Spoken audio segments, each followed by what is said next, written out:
Dr. Will. We are live on Facebook and YouTube. I just want to say thank you for coming on, and I appreciate.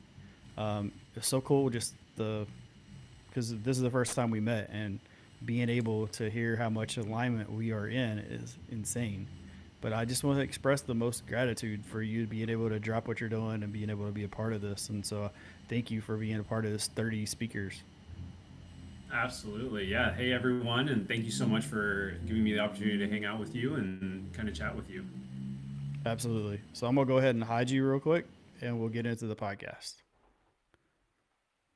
Hey everyone, thank you so much for spending some time with me and the Show Up to Win presents Show Up to Hill. I'm your host, Dwayne Morton, Mr. Show Up to Win himself, and I have an amazing, amazing guest. And we didn't know each other until like 15 minutes ago, but when you meet people and you realize that God crossed paths for a specific purpose and be able to to be in that awareness and then realize like what an amazing human being this person is, but also just how aligned he is with me and my purpose. And so let me bring him up. There you go. Sorry, we this thing has changed interfaces, so it keeps switching out. Dr. Will Sal, man, see how are you, sir? I'm doing well. Thank you so much for having me. I'm really grateful and for the opportunity to be here. Absolutely. So I'm gonna read your bio real quick, and I love reading other people's bio because I know how it is when I have people read my bio, and I just love to see that and watch them receive. Dr. Will is a sports medicine chiropractor specializing in fascial counter strain therapy, a precise hands on technique that identifies and releases tension in the body's fascia and nervous system. With a background in performance based care, he helps athletes and active individual clients restore movement, eliminate pain, and return to doing what they love. His approach is rooted in science and guided by willpower, blending functional assessments with targeted, gentle corrections to unlock the body's natural healing potential. At Willpower Health, Dr. Will aligns with the mission to deliver personalized, high integrity care that empowers patients. Outside the clinic, Dr. Will is an avid golfer, tennis player, and pickleball player. He's passionate about movement in all forms and brings that same energy into helping other people's move, feel, and live better. How does that land, man, when you hear someone talk about talk about you from a bio perspective? It's a little weird since I wrote it myself, so it's always weird when you're writing in third person and stuff like that. But you're just trying to convey the message, right? It's really authentic to who I am, and when someone reads that, that's literally who you're going to meet in person. So I try to make it as one to one as possible. That loves it. I love that, and I love the fact that it's just an authentic version of who Dr. Will is.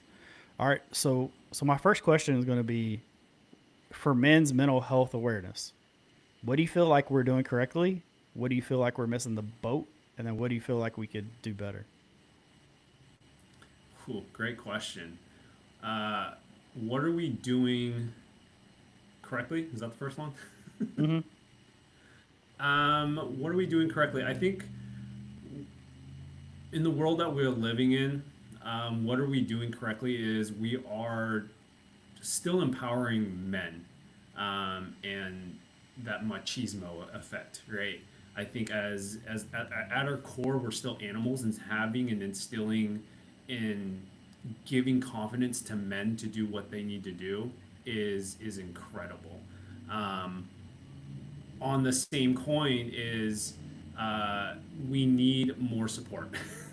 I feel like men were always grinding. We're out there working, and not enough people are slowing down the guys and be like, hey guys, how are you guys doing, right? And taking a break. And it's not the dudes all at the 19th hole or the watering hole where it's like we're just having a drink and we're just kind of chit chatting. It's like, no, truly, how are you doing? Um, there's probably a funny meme going there, and my wife will make fun of me also. I'll go golf for 5 hours with my guys, and we'll come back, and she's like, "Hey, how's Alex doing? How's his wife doing? How's his kids doing?" And I'm like, I have no idea. I never asked. I never slowed down enough to ask my own friend, my guy friends, how they're doing. And so something that we can all improve on is slowing down and just like, hey, how are you, Dwayne, doing today? And just being invested in you and you only, in your own mental health and your day to day. And what was the third one? Sorry. What do you feel like we're doing better? And I feel like you answered that.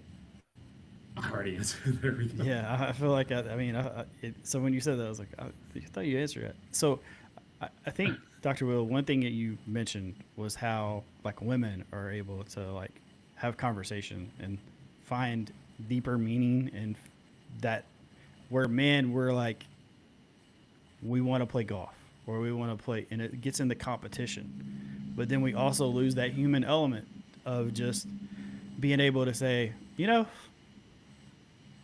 I just I'm lost doing this task. Like I don't understand like where I'm at in this path of life. And I think there's like Yeah. we have these crutches, like you said, the 19th toe, those things, and it brings in other issues. And I think that's the other thing is but also that's also where people bond. I think us as men, maybe we need to look more at bonding when we're playing golf and asking those small simple things. Hey, how's your wife? How are your kids? I think they can be implemented also. um, you mentioned your wife, and again, we don't know each other that much, but also it seems like she's pretty supportive, but sounds like she's pretty communicative too for you. Can you share a little bit of the dynamic? And the reason I'm saying this is there's been a few of the men that have been able to share about their friend, their partner, who just so happens to be female, and be able to relate, to be able to have like, hey, this is my soundboard. I can say this to her, which is also support for men's mental health awareness, because they can be supportive too. It's not always just the brotherhood part. It can be both. And I think that's really important. Can you share your perspective on that? Yeah, my perspective is behind every strong man, there's a stronger woman, um, uplifting them, right? And if we want to go back a couple years, it's you had the wife who would just stay home, the homemaker, take care of the kids, and the guy would go out and grind and work and support the family in that dynamic. But that dynamic works really well because they complement each other. In the world that we live in now, where we are trying to find equality and help each other grow, that dynamic kind of breaks down a little bit, where now men have to take on a little bit more of that family home dynamic. And I read an article recently where a lot more millennials are taking on that role. Guy millennials are taking on that role of, you know, tying ponytails on their daughter's head. You know, they're encouraging their sons to go out and play with girls and being a little bit more inclusive in that respect. So, um, you know, having the two and learning from the two in terms of how a girl or a female thinks and how a guy thinks, that complements each other so well. And my wife is my biggest supporter, but also one of my biggest like devil's advocates. She's always challenging me in how I think, because my mindset is so, you know, quote unquote machismo. It's so confident in what it is. She's like, actually slow down there. Have you thought about this? And more times I'm gonna be like, you know what? I haven't thought about that. You're right. As empathetic as I am in clinic and working with people, she just has a different gear of thinking. And I'm just like, wow, that's amazing. And so I learn from her every single day. Absolutely. And that's really great. I'm glad you have someone that's able to support you. And so for you, with having a clinic and you see people come in with physical pain, and you see people who, you know, some people have to use the pharmaceuticals, some people have to, you know, just deal with it. Can you share how you can have a better, I would say a better, that you can share a perspective of for you being able to treat it, also see the difference when you're properly treated, and then when people say don't do the things that like you are prescribing or you're saying, hey, you should, go walk and small things that everyone will be able to do, but they don't see the importance, and so it shows up in their health, which affects their mental health. Yeah. Yeah. Great question there. It's all my clients in here will get tired of me saying it. I tell them all the time, motion is lotion. I don't really care how you do it. You just got to get up and move. And as an athlete yourself, you kind of know, you feel the difference when you don't move for X amount of time. And then all of a sudden you go out and do a quick workout, a quick walk, a quick run, jog, whatever it is. You start releasing a lot of dopamine, a lot of serotonin. Your hormone balance starts changing to make you a little bit more excited, a little bit more happy throughout the day. And so what I find is, my clinic is based off of a lot of movement, a lot of active individuals who come in. So they're already looking to be and stay active, but they can't because of an injury or pain or stress or whatever it is. And the biggest, thing a lot of people can probably relate to is everyone has tight shoulders. They're always complaining about their traps. They're always squeezing, right behind their the lower neck area there, and that's coming from a lot of stress, right? And what happens when we all get stressed? We start doing this. We start breathing more shallow, a little bit less deeper breaths start occurring, and so we start doing a lot of this. And if I just turn myself profile wise, this is simply just somebody at a desk all day long. And so I encourage people to just get up and move. I don't really care where. Go to the bathroom, get a drink of water, go outside for a loop around the neighborhood. But motion is lotion. Our bodies are meant to move. And when we aren't, it's just, we're dead. That's just death. Things are flatline. And so when we have that very black and white mindset of getting some motion in throughout the day, you just naturally start feeling better. Your muscles just thank you for that. You get fresh blood flow into those areas, and your mental health will be thankful for it. Right? You start feeling a little bit better. Your hormonal changes happen, and those knots in your shoulders kind of go away as well. Yeah. So one of the things that you mentioned was just with, because you're dealing more with like athletes, more people who are active. So when they are not physically feeling well, they're not being Mm-hmm. able to compete in sports, play golf, play pickleball, those type of things they enjoy. Yeah. How do you relay that information of like, I know you want to do this, but also like, you know, without going through the proper protocol, then you're at more risk, but also that mental health part and being able to express that in a way where you're not coming down with them like a guilt or shame, but also being able to be realistic with them. I think that's the other part is like not have a white coat syndrome type people that come in. So how can you relate that? First and foremost, everyone who comes through that door, they're not a patient, right? And when you read my bio there, I purposely wrote in client because when we hear the word client, it's a teamwork, right? We're working together. I'm more of a consultant than more of a provider. I'm here to work with you to get you to the goal that you want, whether that's competing, being active again, running around with the grandkids, right? You're a client. Everybody who walks through that door is a client because, to your point, white coat syndrome is a real thing. And so when someone hears patient, they're just like, oh, I'm sick. I'm hurt. You do the work, doctor. No, this is a teamwork thing. And as being on a basketball team and your experience with being on teams and travel teams, we work together, right? No one is bigger than the team. We work together to ensure that we reach the goal and we achieve what we came to do. In this case here, get them to move better. Right. So just to tell you, it's like, because a lot of people like to say there's no I in team. I believe there's no me. You can't spell team without the me. Also, there's a huge me part that I feel like there's also a personal responsibility too. And so for people who come in and they're on a team sport, they also have to take care of their physical health, and that's what you're able to do is to help them optimize that. And so one of the things too is like I love the fact that your brand is willpower. putting your name in it also, but just putting that extra punch to that. Can you explain a little Yeah. bit behind that, that uh, the reasoning behind that? Yeah. Willpower. I was kicking around at a conference with a friend in Vegas, and I was never super confident in opening my own business or my own clinic.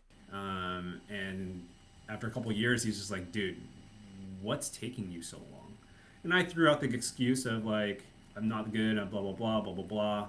I don't even know what to call my clinic, right? I don't know how to represent myself, my own brand. I don't know what that would look like to start, right? Being authentic to myself. I don't even know who I am. And jokingly, I did know one thing about myself is that I am willing to show up every single day to get 1% better. And he's like, that's it. I'm like, okay, what is that? And he's like, that's willpower. And I was like, no. I had an imposter syndrome for a long time. I didn't fully like my name being in the name itself. Um, but I looked up what willpower was. And in effect, it's to do the hard thing today so that tomorrow is easy. That is what willpower is. And I was like, wow, that's perfect. That's exactly what my clinic is. Every person who walks in through the door is deciding to do the hard thing of finding and seeking help, a consultant to help them feel better, get better, find the root cause of their pain or dysfunction that's preventing them from completing their task or their goal, so that tomorrow they can reach that goal. And uh, it just went hand in hand. It went perfectly, and I was like, awesome, willpower health. And that's being a millennial. I dropped the vowels because that's how we used to spell power, and here we are with willpower. That's amazing. Yeah. So one of the things that's kind of I wanted to ask is you were talking about imposter syndrome. Yeah. How are you working through it? How did you work through it? And then also, how did you identify it in yourself? Whew. Um, I'm an introvert by nature. So I guess I always live with imposter syndrome. But I had another introvert uh, mention to me that introverts are the strongest networkers and the strongest connectors in the world. And it took me a second to understand what he was trying to say because as an introvert, you kind of don't want to talk to anybody, yet somehow you are the best at talking and connecting people. And he kind of brought me. He shared a book. It's called The Introvert's Edge, The Edge of an Introvert, or something like that. And I kind of threw it on audiobook and started listening to it. And what makes an introvert succeed and one of the best people as a connector and communicator is our foundation, right? Introverts get super anxious when they're in a crowd. We start sweating a little bit. We're like, I don't like being here, right? But what makes us introverts amazing is that we can create and set up processes and foundations for us to build off of. And so to get over my imposter syndrome was fully believing what willpower was, right? Is to help people be better every single day. I'm just literally being authentic is who I am. And so whoever comes in, it's like, welcome.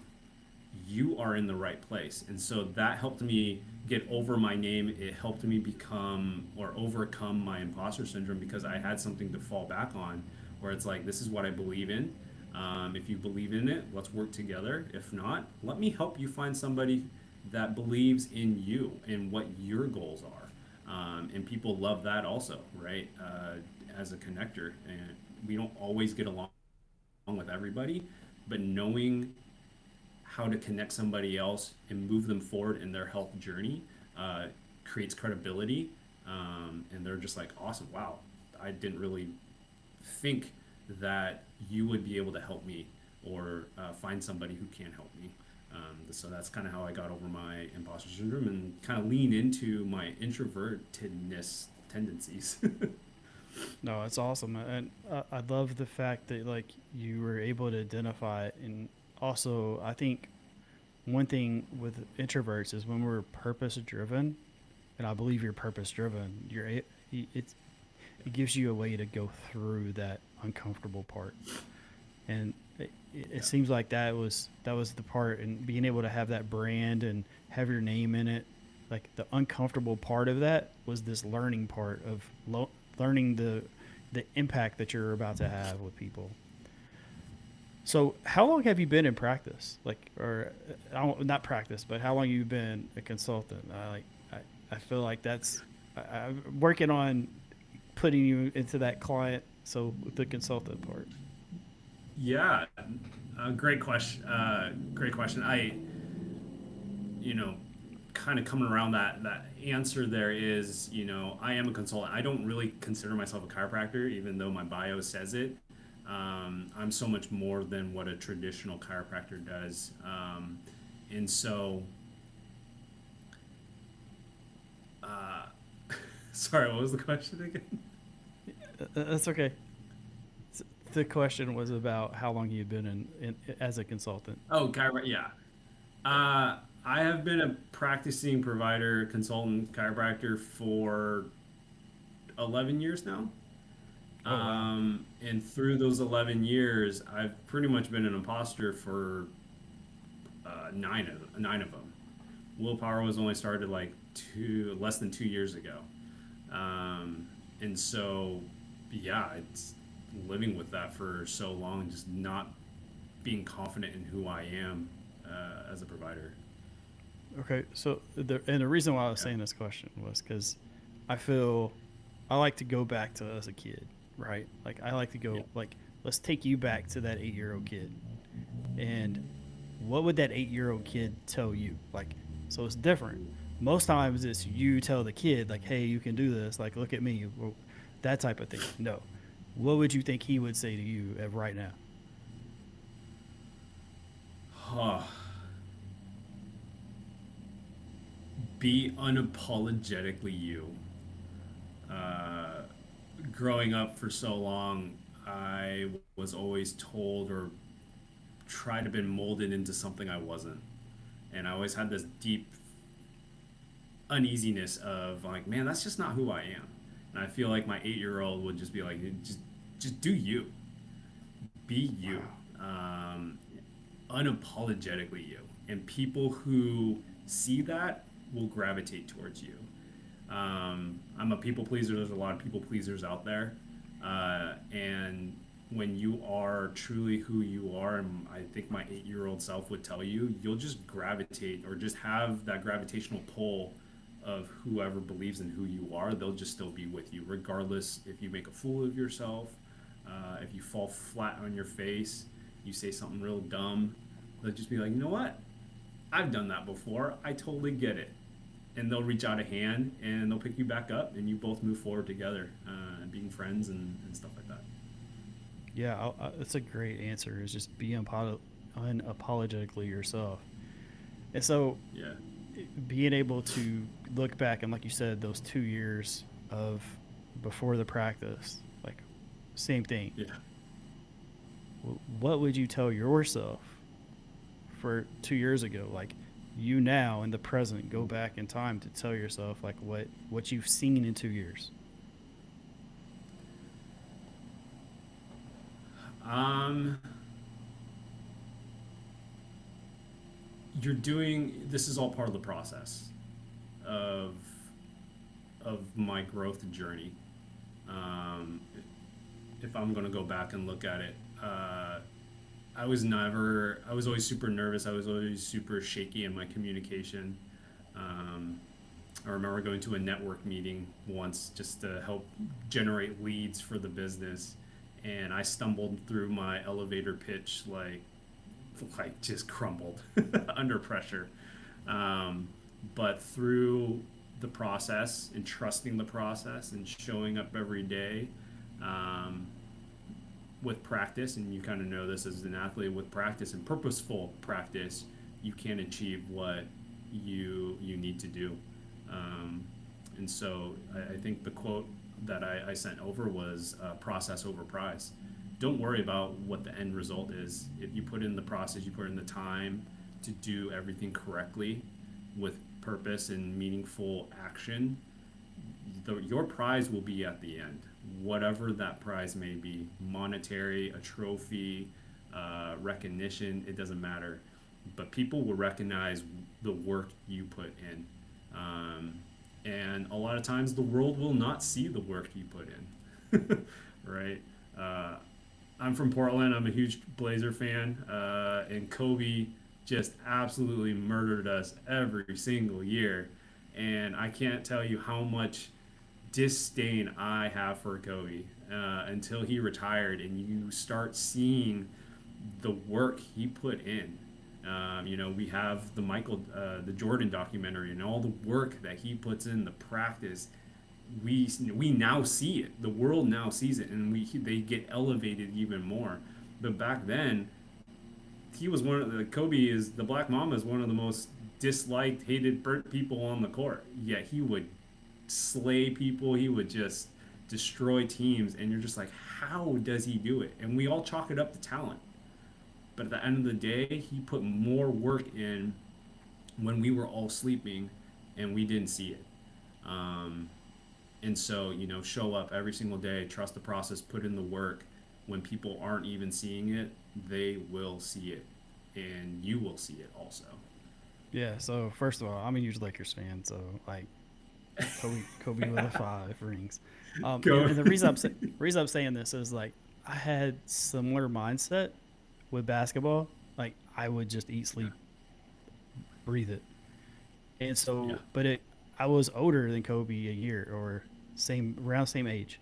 So I didn't get to Yeah. learn that from him and through the media. And so when I saw that stuff, I saw like, oh, there's some similarities.